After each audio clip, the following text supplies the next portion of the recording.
জুলাই বিপ্লবের রক্তাক্ত স্মৃতি আজ ইতিহাস। শহীদদের আত্মত্যাগ, আহতদের আর্তনাদ এবং ছাত্র জনতার দীপ্ত পদচারণায় জন্ম হয়েছিল গণ অভ্যুত্থানের। কিন্তু সেই রক্তমাখা অধ্যায়ের স্মৃতিচিহ্ন আজ প্রশ্নবিদ্ধ, কারণ শহীদ আহতদের তালিকায় ঢুকে পড়েছে মিথ্যা, জালিয়াতি আর প্রতারণা। জুলাই শহীদ স্মৃতি ফাউন্ডেশনের দেয়া তথ্যে উঠে এসেছে এক বিস্ফোরক চিত্র। ভুয়া মেডিকেল কাগজ, রাজনৈতিক ছত্রছায়া ও অসৎ উদ্দেশ্য নিয়ে একাধিক ব্যক্তি নিজেদের আহত যোদ্ধা হিসেবে MIS-এ অন্তর্ভুক্ত করেছেন। কেউ পুরনো শত্রুতায় আহত হয়ে সরকার থেকে নিয়েছেন 2 লাখ টাকার চেক, আবার কেউ আন্দোলনের কয়েকদিন পর সড়ক দুর্ঘটনায় প্রাণ হারিয়েও শহীদদের মর্যাদা পেয়েছেন। নোয়াখালীর ইমতিয়াজ হোসেন কুরিয়ার সার্ভিসের কর্মী ছিলেন। 5 আগস্ট সরকারের পতনের পর চাটখিল থানা লুট করতে গিয়ে নিজের গুলিতেই প্রাণ হারান।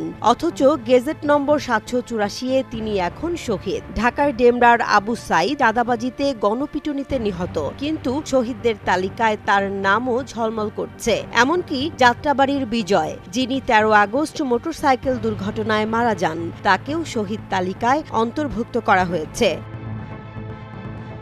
উত্তরার ইলিয়াস হোসেন হিরণ 7 আগস্ট শত্রুতাজনিত হামলায় আহত হন। পরে জাল কাগজ বানিয়ে নিজেকে জুলাই যোদ্ধা হিসেবে প্রতিষ্ঠিত করেন এবং সরকারি অর্থ সাহায্যও নেন। মামলা হয়েছে, স্বীকারোক্তিও দিয়েছেন।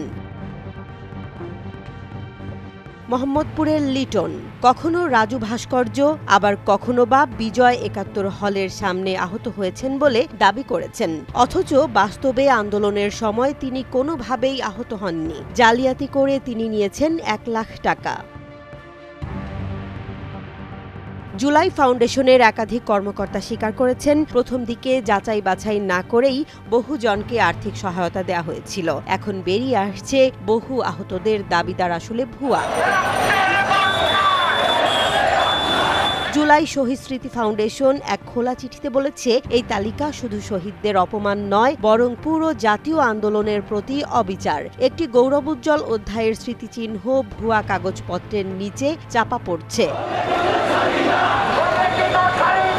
গণ অভ্যুত্থান সংক্রান্ত বিশেষ সেলের দলনেতা মোহাম্মদ মশিউর রহমান বলেন, শহীদদের তালিকায় আপত্তি তুলনামূলক কম হলেও আহতদের তালিকায় ব্যাপক অনিয়ম রয়েছে। এসব অভিযোগ এলেই জেলা প্রশাসকদের কাছে পাঠানো হয় পুনঃযাচাইয়ের জন্য।